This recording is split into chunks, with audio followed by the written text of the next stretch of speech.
Então, o nosso convite para esta comunidade, a proposta nossa desta comunidade é nós buscarmos humildemente voltar ao Evangelho, a ler o Evangelho a partir de Cristo, e especialmente os capítulos 5, 6 e 7 de Mateus, aonde está o Sermão do Monte. Nós ficamos por 7 ministrações falando no capítulo 5, e hoje nós retornaremos a partir do versículo 6, aonde nós queremos, então, trabalhar esse tema sobre, na verdade, a propaganda, a publicidade do secreto.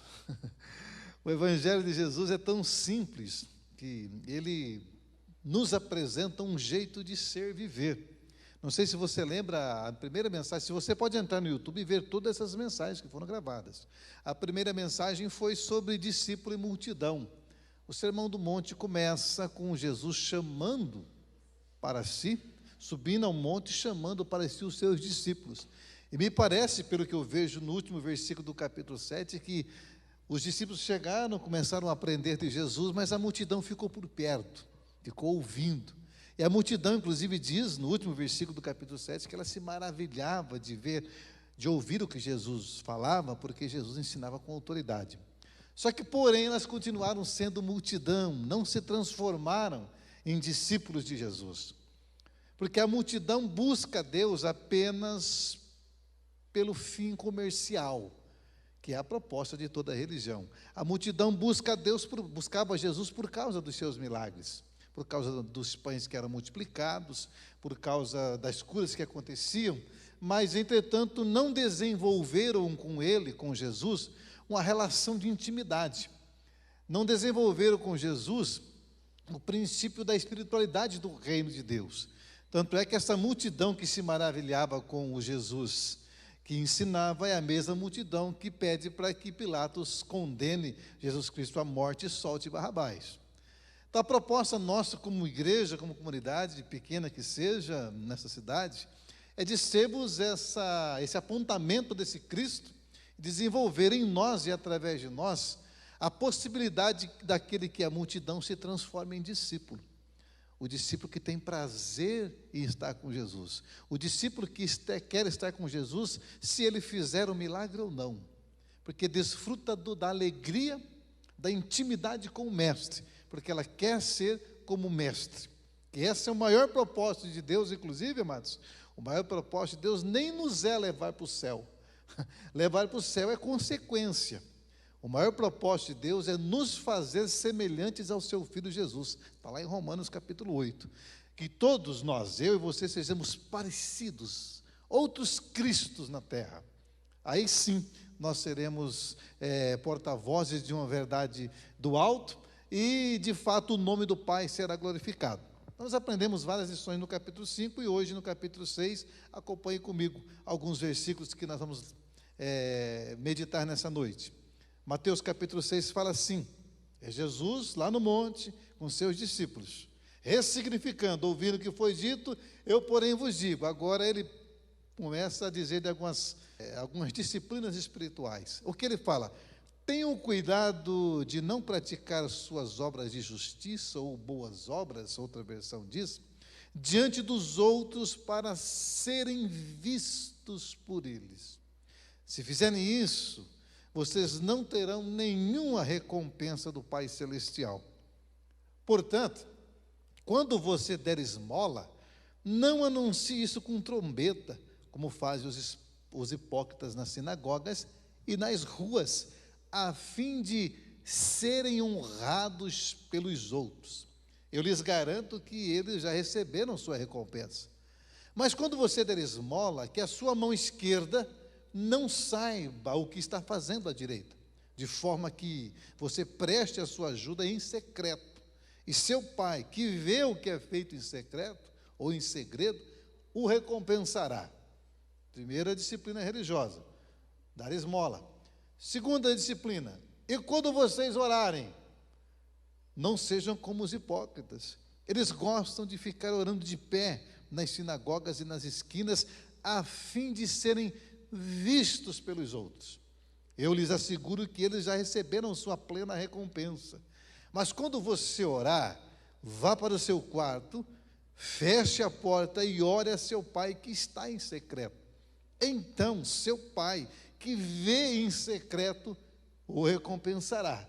Essa é a segunda disciplina, oração. Terceira disciplina da espiritualidade do discípulo de Jesus de Nazaré, versículo 16. Pulei alguns versículos que em seguida ele vai ensinar a oração do Pai Nosso. Nós já pregamos sobre isso. Versículo 16. Quando jejuarem, não mostrem uma aparência triste como os hipócritas, pois eles mudam a aparência do rosto a fim de que os outros vejam que estão jejuando. Eu lhes digo verdadeiramente que eles já receberam sua plena recompensa. Ao jejuar, arrume o cabelo e lave o rosto, para que não pareça aos outros que você está jejuando, mas apenas a seu pai, que vê em secreto. E seu pai, que vê em secreto, o recompensará. Amém. Até aí. Amados, a publicidade do secreto. Nós vivemos na era do exibicionismo, na era de que não se há mais privacidade. E uma vez não havendo privacidade, não há intimidade. Uma vez não havendo intimidade, não haverá profundidade. E se não houver profundidade, nem intimidade e nem privacidade, as pessoas se tornam superficiais, vazias e expostas ao público. Vivemos a era da exibição. As mídias sociais têm feito isso com muitos de nós. Nos expomos o tempo todo. Nós comemos, nós publicamos, nós trabalhamos, nós publicamos, nós reunimos como família, nós publicamos, nós andamos de carro, publicamos, nós paramos em frente de uma árvore e publicamos, e enfim, publicamos filho, publicamos parentes, publicamos evento. Há um convite da mídia, da modernidade para a exposição, para tornar-se público tudo sobre nós. E Jesus vem falar, então, nesses versículos que nós lemos, sobre o estilo da espiritualidade dos discípulos dele. Ele vem dizer que havia, na verdade, disciplinas religiosas e comportamentos e atitudes que se espera como obras de justiça. Para um judeu, a obra de justiça era dar esmola, orar e jejuar, que era em si a prática da sua devoção, da sua piedade para com Deus. E Jesus não vem de forma alguma ser contrário a isso, não. Ele vem, mais uma vez, ressignificar a forma. Porque o que estava vendo é que a religião tem esse poder de fazer com que, inclusive, aquilo que deveria ser íntimo se torne público, se torne exposto. E Jesus vem dizer que o Pai Celeste não se impressiona com aquilo que é público, que o Pai Celeste, ele olha de outra forma, ele não vê a nossa piedade da forma que os homens veem, na forma que o público vê. Ele vê a nossa piedade, a nossa disciplina, a nossa dedicação a Ele, segundo a motivação do nosso coração. Ele começa a dizer da ostentação da religião ao tentar fazer o bem, começando pelas esmolas, pelos atos de justiça. A esmola dada para o pobre, para o necessitado na rua, e aquela oferta que era dada no templo, na sinagoga, onde se depositava ali aquilo que propôs no seu coração. Todavia, fazer isso com a motivação errada não tem valor nenhum diante de Deus. O máximo que se encontra é a recompensa humana, que é a glorificação de si mesmo. Veja, vocês quando derem esmola, vocês ficam tocando trombeta, anunciando esse ato que deveria ser de cuidado, de amor a Deus, porque só ama a Deus quem cuida do necessitado. Mas vocês fazem propaganda disso. Inclusive, vocês ostentam a quantidade que vocês dão, tocando trombeta, anunciando. Vocês vivem para serem aprovados pelos homens. E, de fato, os homens aprovam aqueles que fazem o bem. E, de fato, os homens trazem por melhores aqueles que doam, inclusive aqueles que doam mais em todos os sentidos. Nós vimos na pandemia as empresas que doavam e saíam seus nomes no Jornal Nacional e nos demais meios de comunicação, faziam filantropia, mas na verdade tinham seu valor de ajuda ao necessitado naquele momento, mas era muito mais uma publicidade da marca. O que Jesus vem falar para nós, amados, que como seguidores de Jesus, nós precisamos desenvolver uma espiritualidade segundo o reino de Deus e não segundo a religião. Quando vocês forem ajudar o necessitado, não tire selfie. Até um dia eu estava vendo uma caricatura, alguém ajudando um mendigo, né? E aí tinha uma selfie entregando a sacolinha ou dinheiro para aquele que está precisando. Ou seja, você já recebeu tudo que tinha que receber. Você já massageou o seu ego, você já se tornou um religioso exemplar. Agora, é muito estranho tudo isso, essa proposta que nos é colocada pela mídia, porque quem não é visto, essa é propaganda de marketing, né? Cadê os empresários aqui? Quem não é visto não é lembrado, né? E nós achamos que com Deus é isso. Então eu preciso mostrar para que Deus me recompensa. Jesus fala, olha, vocês estão equivocados. Vocês no máximo terão a glória e o reconhecimento dos homens. Porque quando você fizer algo para o seu irmão necessitado, e o mérito não está se o necessitado precisa ou não, se o mendigo é digno ou não. A proposta é a forma, a motivação que se dá. Quando vocês fizerem isso, que a tua mão esquerda não saiba o que está fazendo a direita. Sejam discretos. Uma das características dos discípulos de Jesus de Nazaré é a discrição naquilo que faz. Ele na vida vai caminhando e vai fazendo bem, inclusive àqueles que estão caídos pelo caminho, como aquele samaritano fez. Então, discrição. Mas, infelizmente, nossas comunidades cristãs, muitas vezes, têm feito justamente o contrário, onde se certifica, dá certificado até para aqueles que são dizimistas o ano inteiro. Alguns lugares chegam a colocar a relação daqueles que contribuem no mural, ou outros que convidam no final de uma celebração a ficarem de pé aqueles que deram o dízimo naquela noite. Daí você ora por eles e humilha todos os demais que não deram. Não deram porque não puderam, ou não deram porque não entenderam o propósito de dar. Aí me parece que não vai na contramão do ensinamento de Jesus Cristo. É totalmente na contramão. É interessante que ele fala, olha, sejam discretos, não ostentem. Esse tocar a trombeta parece-me mais um ditado popular, ou seja, chame atenção para si. Alguns há que dizem que o gasofilácio, aquele cofre onde se depositava as moedas, principalmente no templo, ele tinha uma forma ele parecia com uma trombeta. E alguns, tão prepotentes, os mais ricos, chegavam com seus cofres de moedas, e chegava ali à frente e despejava aquelas moedas, e conforme elas iam caindo, ia fazendo aquele barulho, e todo mundo ficava em volta olhando, olha como que ele contribuiu. Me parece que isso é verdade, que Jesus olhou uma mulher, uma viúva, e colocou apenas 2 moedas. E ele falou, não, essa aqui deu mais do que todos aqueles.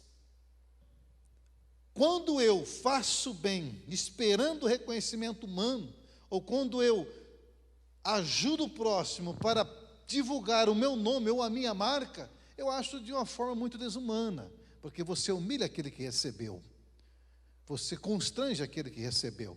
E isso não tem nada a ver de espiritualidade, isso tem a ver com religião, porque a religião, ela dá certificado mesmo para quem contribui.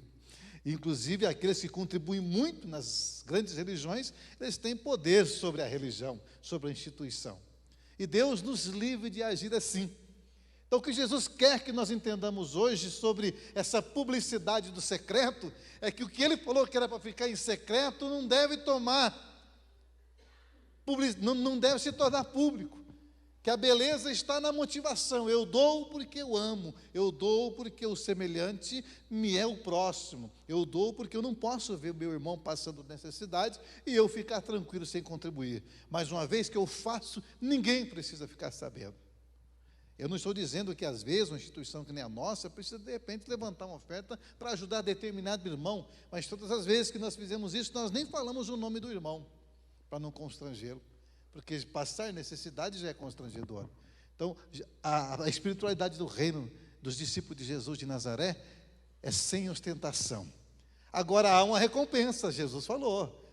Aquele que dá em secreto, o Pai que vê em secreto o recompensará. Então fique tranquilo que há recompensa sim. Que tipo de recompensa? Deus o sabe, porque aquele que dá ao pobre empresta a Deus, diz o provérbio.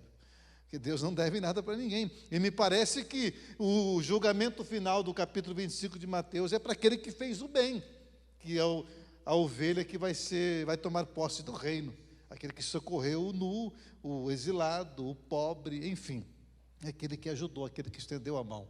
Você tem um coração voluntário, generoso? Continue fazendo, sem postagens para isso. Aí Jesus vai falar da oração, a segunda disciplina, que se pressupõe que quem ama a Deus, primeiro cuide daquilo que é interesse do reino, que o interesse de Deus é gente, nunca é instituição, é gente. O interesse de Jesus nunca é prédio, nem parede, o interesse de Jesus é em pessoas, é no bem-estar e no crescimento das pessoas. Então, se pressupõe que se aquele que ama a Deus se ocupa com os interesses de Deus, que é cuidar do próximo, que é a oração, que fala de intimidade, que é um jejum, que é uma forma de intimidade, de aprimoramento, de crescimento espiritual, não como barganha. Aí ele vai dizer, quando vocês forem orar, por favor, meus queridos, não fiquem orando como os hipócritas. Os hipócritas, a palavra hipócrita é ator, aquele que representa um papel, mas saindo do público lá na sua vida, na sua intimidade, é outro ser, é outra pessoa. Ele apenas desempenha um papel no palco. Ele fala, quando vocês forem orar, não sejam como aqueles que desempenham um papel sobre oração e, na verdade, não oram. Eles oram nas ruas de pé, e nas esquinas, e nas sinagogas em pé, e dizendo, oh, meu Deus, eu te bendigo, etc. Há religiões que têm horário para se orar, que, inclusive, quando dá aquele horário, eles se prostram de joelho de frente para Meca. Porque tem que orar, acho que três vezes, João? Quatro. 3 vezes ao dia, prostrado para o lado que está Meca. Estou falando do islamismo. É uma forma deles interpretar a espiritualidade. Os judeus tinham o costume de orar de pé, apontando para Jerusalém, porque se cria que Jerusalém é a terra do rei e o templo era a casa de Deus. No Evangelho de Jesus Cristo, isso não tem mais sentido, porque Jerusalém não é mais santa e templo nenhum é casa de Deus. Até que aqui não é a casa de Deus, não é a casa do Pai, não. Aqui é o lugar onde se ajunta. E uma vez que estamos ajuntados em nome de Jesus, aqui é a família de Deus. Aqui se torna casa, você se torna a casa de Deus. Aí como orar? Eles oravam para se aparecerem. A espiritualidade dele não era a devoção sincera da oração lá no secreto, era se pagarem de espirituais. Eu tenho muita dificuldade de conviver com gente muito espiritual nesse sentido. Eu estou rodado já, 20 e poucos anos no meio evangélico. Quando eu vejo alguém falando muito, porque Deus me falou, e eu falo com Deus, e Deus não sei o quê, e aleluia, e glória a Deus, eu fico muito preocupado porque é uma espiritualidade muito, eu me sinto diminuído, porque, nossa, esse pessoal é muito íntimo com Deus, mas é sempre Ele que fala que é íntimo, nunca é você que chega e fala, puxa, como que o fulano é cheio de Deus, como que o fulano tem uma espiritualidade elevada? Não, é ele que dá testemunho de si mesmo, e que eu saiba, o ensinamento da palavra é que o outro verão em nós a glória de Deus e exaltará o Pai que está no céu. Então eu fico muito preocupado com essa espiritualidade do exterior. Aquele livro Caminho do Coração, quem puder ler, leia, diz isto que é longe dos holofotes das câmaras do YouTube, é longe do público, do auditório, aonde nós percebemos a miserabilidade da nossa expressão de oração. Porque aquelas reuniões de oração, inclusive a gente não tem reunião de oração. Aqui você perguntou por que a gente não tem reunião de oração? Você é contra a oração, pastor? Muito pelo contrário. Eu quero que você ore muito, e ore bastante, mas no secreto. Porque às vezes as reuniões de orações é mais para demonstração de espiritualidade, entre aspas, ou para agradar a sua liderança. Eu sou do tempo que se você não viesse na reunião de oração na sexta-feira, você não podia cantar, não podia pregar, não podia tocar nem nada. E se não desse o dízimo também, não podia cantar, não podia pregar, não podia tocar, não tinha oportunidade nem para dar uma palavra. Aí você ia na reunião de oração, não para orar, você ia para o pastor ver que você estava lá. Então é uma oração que é muito bonita, mas é publicitária. Aquilo que é secreto transformou-se em propaganda e marketing. Eu vejo o tal da mídia social é bacana, né? Porque você vê cada demonstração de espiritualidade que é coisa linda. Aquele pessoal orando assim, é cheio do poder. Eu não estou falando de live ao vivo, não, de perfil, né? E postando foto orando. Nossa, é muito lindo. Aí Jesus vem dizer que nós temos essa tendência, amados. Eu, se não me policiar, tenho. Então, nós procuramos, como comunidade, a obedecer esse Jesus de Nazaré, que diz que até a oração, inclusive, ela era a oração do secreto, era a oração da discrição, era você e Deus. E o secreto ali, o quarto, foi traduzido para quarto, mas a palavra original vai falar daquele cômodo subterrâneo da época, onde você guardava as suas coisas, onde você podia entrar e ninguém iria lá te procurar, te incomodar. Ou seja, é a intimidade, não é mais lugar, não é quarto no sentido literal, é aquela oração que é feita na sua subjetividade, mas você e Deus, seja em pé, ajoelhado, caminhando, trabalhando, mas é você e Deus na sinceridade do seu coração, na discrição do seu coração. Então, quando vocês orarem, não fique tocando, chamando atenção para si, porque pode ser que essa fala não faça sentido nenhum para Deus. E vocês já foram vistos, então já recebeu a recompensa da audição da sua oração.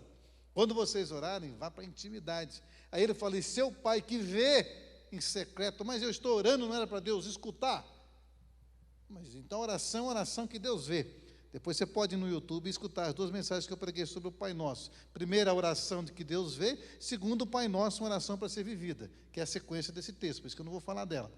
Então, Deus, Ele não ouve a tua oração, Ele vê a postura sua diante dEle, a motivação do seu coração. Então, ore muito. Quem sabe um dia a gente começa a reunir uma vez por semana para orar aqui. Pode ser, precisamos orar, mais do que nunca. Mas você precisa desenvolver uma intimidade tal com Deus que tenha prazer em estar aos pés de Jesus. Me leva aonde? Me leva onde eu possa ouvir a tua voz. E voz essa onde? Na tua consciência, no teu coração, longe dos ruídos, longe da ansiedade da vida, que nós vamos ver depois nos outros versículos. É aquela intimidade tal que você tem prazer de estar com Jesus. Agora eu pergunto, como que está a sua espiritualidade com Jesus de Nazaré? Será que nós temos dedicado tempo para isso? Porque tempo nós temos. Eu não tenho tempo. Tem muito tempo, todos nós temos. Nós às vezes não administramos tão bem o nosso tempo. Agora, meus amados, ele falou, o Pai que vê você orando em secreto vai recompensar você. Dê esmola, ajude o próximo, ore. Aonde? No secreto, sem propaganda daquilo que é secreto, da sua espiritualidade. Aí ele continua no versículo dizendo, olha, quando vocês jejuarem, não fica, o pessoal, sabe o que o pessoal fazia? O pessoal desarrumava o cabelo, não tomava banho, botava pano de saco, cinza, e chegava na sinagoga de Jerusalém, todo maltrapilho, todo aquele peso, aquela cara feia de quem está com fome, só para dizer que estava jejuando. Então, nossa, como ele é piedoso, aquele irmão, aquela irmã, ele jejua. 3 vezes por semana pedia, né? Outros 2 vezes. Outros jejuavam até 4 vezes por semana, mas jejuavam para se aparecer, jejuavam para que o outro olhasse e visse, nossa, como está acabado, o fulano, esse clã de tanto jejuar. Aí Deus falou, vocês já receberam a recompensa de vocês. Jesus não está dizendo que é contra o jejum, pelo contrário. Aliás, quando o jejum é significado e é feito com a motivação certa, porque jejum não é para fazer barganha com Deus não, querido. Eu estou com um problema em casa, vou jejuar. Não, você vai, senta e resolve o teu problema. Eu estou passando por dificuldade e vou jejuar. Não, você está querendo comprar Deus. Vou jejuar para agradar o Senhor, para o Senhor fazer isso para mim. Não, isso aí não é esse tipo de jejum. Aliás, você quer saber sobre jejum, leia Isaías 58. Mas o jejum tem uma proposta de mortificar a nossa carne. O jejum tem uma proposta de disciplinar-nos para que nós tenhamos controle sobre a comida e não a comida sobre nós. Porque se eu não consigo controlar a comida que eu como, é possível que eu não consiga controlar nenhuma outra área da minha vida. Então, a proposta do jejum é isso, é você desempenhar essa possibilidade de controle, e controle de você mesmo, e de dedicação total e completa a Deus naquele momento. Aí a gente começa a jejuar, rapaz, eu já sofri nisso no começo, você começa a jejuar, aí você trabalha o dia inteiro com gente, igual você que é gerente ou venda, rapaz, à noite, à tarde, você está com uma dor de cabeça do inferno, fala a verdade. Você jejuou o dia inteiro, à noite você quer matar um, de raiva que você está, de tanta dor de cabeça, de fome. Adiantou alguma coisa? Porque você está ali, atividade cerebral 100%, serviço, mulher, filho, criança. Uma mãe que tem 2 filhos, como é que jejua? Abençoada dessa. É difícil. O jejum é quando você propõe, que há a possibilidade de você entrar no teu quarto, na tua intimidade, jejuar. Senhor, eu quero ouvir mais a tua voz. Eu quero compreender o que o Senhor disse, inclusive que não só de pão que vive o homem. Não é essa a proposta de Jesus?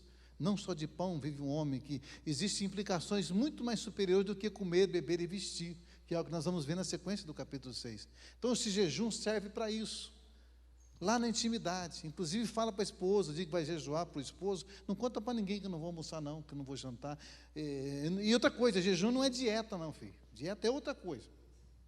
Tem crentes que falam, estou meio gordinho, mas vou fazer um jejum, né? Não, você tem que fazer dieta, irmão. No meu caso, eu tenho que fazer dieta, não jejum. E é bem possível, quando você jejuar, você não emagrece. Às vezes você não emagrece. Mas o propósito é espiritual. É um propósito de disciplina. E não é para comprar Deus, é para discernir mais Deus. Porque a gente come tanto, come, bebe, trabalha e assiste Netflix e etc. É uma correria louca que a gente não para ouvir Deus. A gente não para ficar sensível à voz do Senhor.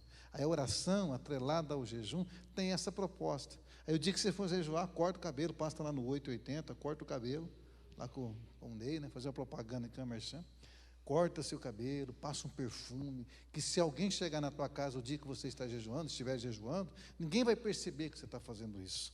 Porque o que importa é que alguém chamado Jesus de Nazaré perceba o que está no segredo, no secreto do seu coração. Aí sim ele te recompensará. Amém?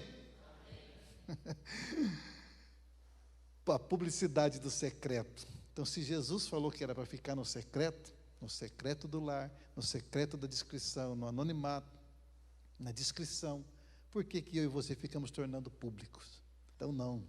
Há uma importância em todas essas disciplinas, há uma importância em tudo isso. Tudo isso é para que eu e você sejamos mais íntimos desse Jesus maravilhoso.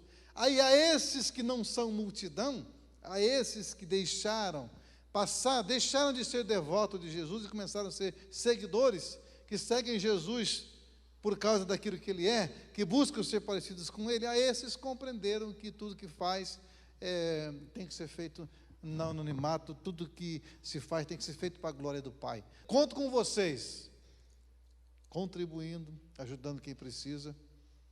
Fica tranquilo que Deus vai colocar quem precisa na tua frente. Não é aqueles mendigos de que já tem ponto, não é mendigódromo, não. Você já sabe até que o cara está ali todo dia, não é isso. Deus sabe. Você contribuindo, socorrendo os seus irmãos, você orando lá na intimidade. Quando você orar na intimidade, lembra de mim. Lembra do pastor, lembra da família dele.